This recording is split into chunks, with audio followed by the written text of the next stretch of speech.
ನಮಸ್ಕಾರ ಎಲ್ಲರಿಗೂ. ಕಥಾಲೋಕ ಕಥೆಗಳ ಸಂಗ್ರಹ. ನೀವು ನಮ್ಮ ಚಾನಲಿಗೆ ಹೊಸಬರಾಗಿದ್ದರೆ ಸಬ್ಸ್ಕ್ರೈಬ್ ಮಾಡಿ, ನಮ್ಮ ಕಥೆಗಳ ಪಯಣದಲ್ಲಿ ಪಾಲ್ಗೊಳ್ಳಿ. ಬನ್ನಿ ಇಂದಿನ ಕಥೆಯನ್ನು ಪ್ರಾರಂಭಿಸೋಣ. ನನ್ನವನಿ ಭಾಗ 8.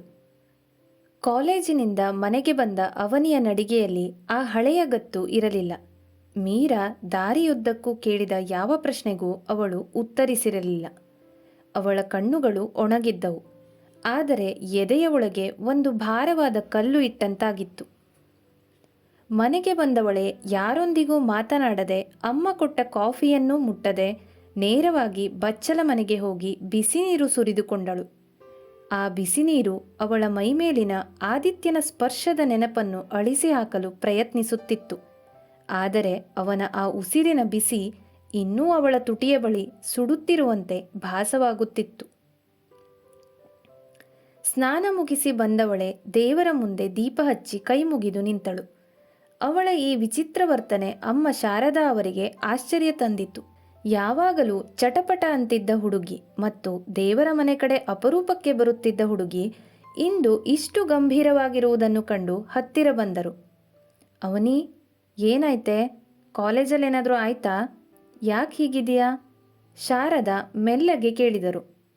ಅವಳು ಕಣ್ಣು ಬಿಡದೆ, ಏನಿಲ್ಲ ಅಮ್ಮ, ಸುಮ್ಮನೆ ತಲೆನೋವು ಅಷ್ಟೆ ಎಂದಳು. ಸುಳ್ಳು ಹೇಳಬೇಡ, ನಿನ್ನ ಮುಖ ನೋಡಿದ್ರೆ ಗೊತ್ತಾಗುತ್ತೆ. ಯಾರ ಹತ್ರಾದ್ರೂ ಜಗಳ ಮಾಡ್ಕೊಂಡ್ಯಾ? ಶಾರದಾ ಅನುಮಾನದಿಂದ ಕೇಳಿದರು. ಅವಳು ಒಮ್ಮೆ ಉಗುಳು ನುಂಗಿ, ಹೌದು, ಮೀರಾ ಹತ್ರ ಸ್ವಲ್ಪ ಕಿರಿಕಿರಿ ಆಯಿತು ಅಷ್ಟೆ ಎಂದು ಸುಳ್ಳು ಹೇಳಿ ತನ್ನ ರೂಮಿಗೆ ಸರಿದಳು. ಶಾರದಾ ಅವರಿಗೆ ಇದು ನಂಬಲರ್ಹವಾಗಿ ಕಂಡಿತು. ಏಕೆಂದರೆ ಅವಳು ಯಾವಾಗಲೂ ಯಾರೊಂದಿಗಾದರೂ ಜಗಳ ಕಾಯುತ್ತಲೇ ಇರುತ್ತಿದ್ದಳು. ಹಾಸಿಗೆಯ ಮೇಲೆ ಉರುಳಿದ ಅವಳಿಗೆ ಒಂದಾದ ಮೇಲೊಂದು ಯೋಚನೆ. ಕಣ್ಣು ಮುಚ್ಚಿದ ಕೂಡಲೇ ಸ್ಪೋರ್ಟ್ಸ್ ರೂಮಿನ ಆ ಮಬ್ಬು ವಾತಾವರಣ, ಗೋಡೆಗೆ ಅದುಮಿ ಹಿಡಿದ ಆದಿತ್ಯನ ಬಲವಾದ ಕೈಗಳು ಮತ್ತು ಅವಳ ತುಟಿಗಳ ಹತ್ತಿರ ಬಂದು ನಿಂತ ಅವನ ಮುಖ, ಎಲ್ಲ ದೃಶ್ಯಗಳು ಬಂದು ಹೋಗುತ್ತಿದ್ದವು. ಆ ಕ್ಷಣದಲ್ಲಿ ಅವಳು ಅನುಭವಿಸಿದ್ದು ಕೇವಲ ಭಯವೋ ಅಥವಾ ಇನ್ನೇನೋ ಅವಳಿಗೆ ತಿಳಿಯುತ್ತಿರಲಿಲ್ಲ. ಅವನ ಮೇಲೆ ಸಿಟ್ಟಂತೂ ಇತ್ತು. ಆದರೆ ಅವನು ಹೇಳಿದ ಆ ಮಾತುಗಳು ನಾನಿಂತರ ಕೆಳಮಟ್ಟಕ್ಕಿಳಿಯಲ್ಲ, ಚಾಟಿಯಂತೆ ಅವಳ ಅಹಂಕಾರಕ್ಕೆ ಏಟು ಕೊಟ್ಟಿದ್ದವು.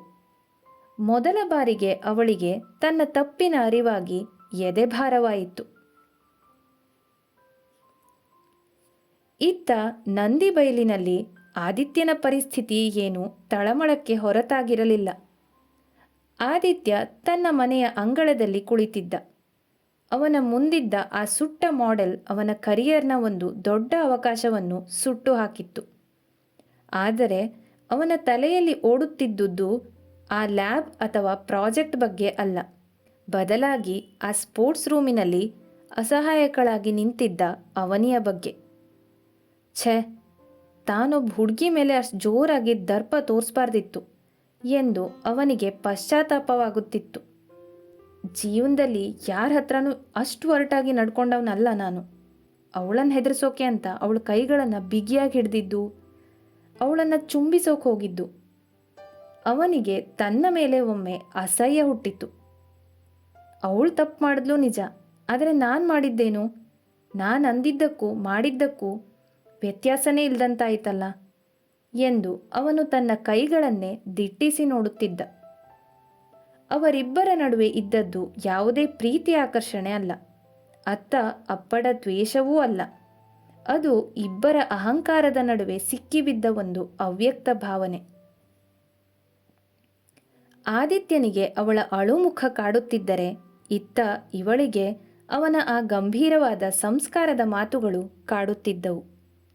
ಇಬ್ಬರು ಅಂದು ರಾತ್ರಿ ನಿದ್ದೆ ಇಲ್ಲದೆ ತೊಳಲಾಡಿದರು. ದ್ವೇಷದ ಜಾಗದಲ್ಲಿ ಸದ್ದಿಲ್ಲದೆ ಪಶ್ಚಾತ್ತಾಪ ಮತ್ತು ಹೆಸರಿಡಲಾಗದ ಒಂದು ಸೆಳೆತ ಮನೆ ಮಾಡಿತ್ತು. ಆ ರಾತ್ರಿಯ ಮೌನದಲ್ಲಿ ಅವರು ಒಬ್ಬರಿಗೊಬ್ಬರು ಅರಿವಿಲ್ಲದೆಯೇ ತುಂಬ ಹತ್ತಿರವಾಗಿದ್ದರು. ಮಾರನೇ ದಿನ ಕಾಲೇಜಿನಲ್ಲಿ ಅವನಿ ಭಾರವಾದ ಹೆಜ್ಜೆಗಳನ್ನಿಡುತ್ತಾ ಲೈಬ್ರರಿಯ ಪಕ್ಕದ ಜಾಗಕ್ಕೆ ಬಂದಳು. ಅಲ್ಲಿ ಕಾರ್ತಿಕ್ ಒಬ್ಬನೇ ನಿಂತು ಏನೋ ಓದುತ್ತಿದ್ದ. ಅವನಿ ಅವನ ಹತ್ತಿರ ಹೋಗಿ ಹಿಂಜರಿಯುತ್ತಾ ಕೇಳಿದಳು, ಕಾರ್ತಿಕ್, ಆದಿತ್ಯ ಎಲ್ಲಿದ್ದಾರೆ? ಅವ್ರ ಪ್ರಾಜೆಕ್ಟ್ ಏನಾಯಿತು? ಅವ್ರಿಗೆ ತುಂಬ ಲಾಸ್ ಆಯಿತಾ? ಈಗ ಕೇಳಿ ಏನು ಪ್ರಯೋಜನ ಅವನಿ? ಮಾಡಬಾರದನ್ನೆಲ್ಲ ಮಾಡಿ ಈಗ ವಿಚಾರಿಸ್ತಾ ಇದ್ದೀಯಲ್ಲ ಎಂದು ಕಠೋರವಾಗಿ ಹೇಳಿದ. ಆದರೆ ಅವಳ ಮುಖ ನೋಡಿದಾಗ ಅವನಿಗೊಂದು ಕ್ಷಣ ದಿಗ್ಭ್ರಮೆಯಾಯಿತು. ಅವಳ ಕಣ್ಣುಗಳು ಕೆಂಪಾಗಿದ್ದವು. ಅವಳ ಮುಗ್ಧವಾದ ಮುಖದಲ್ಲಿ ಅತೀವವಾದ ಪಶ್ಚಾತ್ತಾಪವಿತ್ತು. ಅವನ ಮಾತುಗಳನ್ನು ಕೇಳಿದ ಕೂಡಲೇ ಅವಳ ಕಣ್ಣಿನಿಂದ ಒಂದು ಹನಿ ನೀರು ಕೆನ್ನೆಯ ಮೇಲೆ ಜಾರಿತ್ತು. ಆ ಒಂದು ಕಣ್ಣೀರಿನ ಹನಿ ಕಂಡು ಕಾರ್ತಿಕ್ನ ಸಿಟ್ಟು ಕರಗಿ ಹೋಯಿತು. ಅವನಿ ಕೆಟ್ಟ ಹುಡುಗಿಯಲ್ಲ, ಬರೀ ಹಠಕ್ಕೆ ಬಿದ್ದು ಹೀಗೆ ಮಾಡಿದ್ದಾಳೆ ಎಂಬುದು ಅವನಿಗೆ ಮೊದಲೇ ಗೊತ್ತಿತ್ತು. ಅವನು ನಿಟ್ಟುಸಿರು ಬಿಟ್ಟು, ನೋಡು ಅವನಿ, ಆದಿತ್ಯಂಗೆ ಈ ಪ್ರಾಜೆಕ್ಟ್ ಎಷ್ಟೊಂದು ಇಂಪಾರ್ಟೆಂಟ್ ಇತ್ತು ಅಂತ ನಿಂಗೆ ಗೊತ್ತಿಲ್ಲ. ಅವನಿಗೆ ಅಪ್ಪ ಇಲ್ಲ, ಮನೆಯಲ್ಲಿ ಅಮ್ಮ ಕಷ್ಟಪಟ್ಟು ಓದಿಸ್ತಿದ್ದಾರೆ.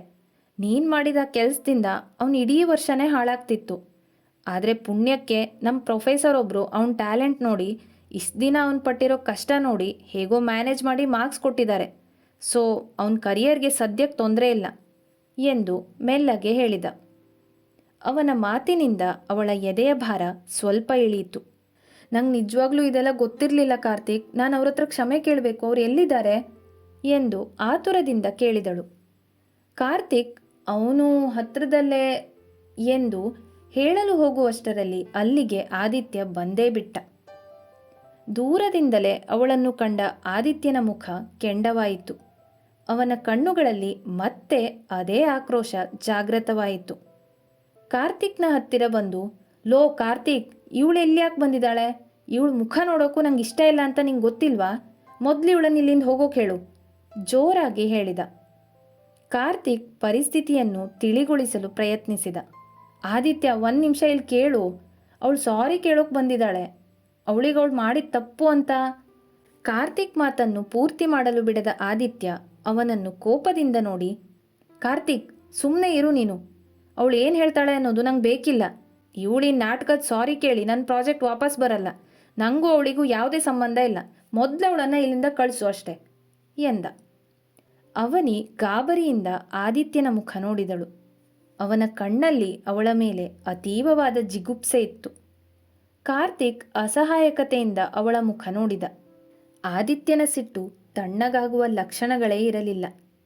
ಅವಳು ಮತ್ತೆ ಏನಾದರೂ ಹೇಳಲು ಹೋದರೆ ಆದಿತ್ಯ ಇನ್ನೂ ರೊಚ್ಚಿಗೇಳುತ್ತಾನೆ ಎಂದು ತಿಳಿದ ಅವನಿ ಅಲ್ಲಿ ಒಂದು ಕ್ಷಣವೂ ನಿಲ್ಲಲಾಗದೆ ಅಳುತ್ತಲೇ ಓಡಿ ಹೋದಳು. ಕಾರ್ತಿಕ್ ಆದಿತ್ಯನಿಗೆ ವಿಷಯ ವಿವರಿಸಲು ಹೋದರೂ ಆದಿತ್ಯ, ಮಾತಾಡಬೇಡ ಕಾರ್ತಿಕ್, ಅವಳ ವಿಷಯನೇ ಬೇಡ ಎಂದು ಬೈದು ಅಲ್ಲಿಂದ ಹೊರಟು ಹೋದ. ಅಂದು ಅವರಿಬ್ಬರ ನಡುವಿನ ಕೊನೆಯ ಕೊಂಡಿಯು ಕಳಚಿದಂತೆ ಭಾಸವಾಯಿತು. ಪರಸ್ಪರ ಮುಖ ನೋಡಲು ಇಷ್ಟಪಡದಷ್ಟು ದ್ವೇಷದ ಗೋಡೆ ಅವರ ಮಧ್ಯೆ ಎದ್ದು ನಿಂತಿತ್ತು. ಆದಿತ್ಯನಿಗೆ ಅವಳು ತನ್ನ ಬದುಕಿನ ಅತಿ ದೊಡ್ಡ ವಿಘ್ನದಂತೆ ಕಂಡರೆ ಅವನಿಗೆ ಅವಳು ಮಾಡಿದ ಆಘಾತ ಭರಿಸಲಾಗದ ನಷ್ಟವಾಗಿತ್ತು.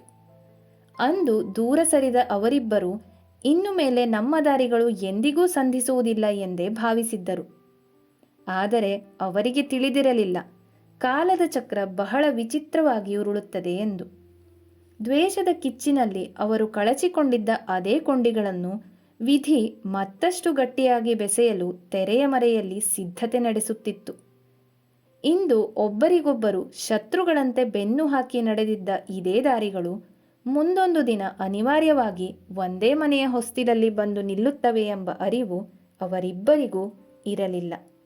ಆದಿತ್ಯ ಅವಳನ್ನು ಕ್ಷಮಿಸದೆ ಹೊರಟು ಹೋದದ್ದು ಸರಿನಾ, ಅಥವಾ ಅವಳು ಪಶ್ಚಾತ್ತಾಪ ಪಡ್ತಿರೋದನ್ನು ನೋಡಿ ಅವನೊಂದು ಚಾನ್ಸ್ ಕೊಡಬೇಕಿತ್ತ? ನಿಮ್ಮ ಅನಿಸಿಕೆಯನ್ನು ಕಮೆಂಟ್ ಮಾಡಿ. ಈ ವಿಡಿಯೋ ಇಷ್ಟ ಆಗಿದ್ರೆ ಲೈಕ್ ಮಾಡಿ, ನಿಮ್ಮ ಸ್ನೇಹಿತರೊಂದಿಗೂ ಶೇರ್ ಮಾಡಿ. ಇನ್ನೂ ವಿಧವಾದ ಕಥೆ ಕೇಳಲು ಕಥಾಲೋಕ ಚಾನೆಲನ್ನು ಸಬ್ಸ್ಕ್ರೈಬ್ ಮಾಡಿ ಸಪೋರ್ಟ್ ಮಾಡಿ. ಫೇಸ್ಬುಕ್ ಮತ್ತು ಇನ್ಸ್ಟಾಗ್ರಾಮಲ್ಲಿ ಜೊತೆಯಾಗೋದನ್ನು ಮರಿಬೇಡಿ. Thank you. Bye bye.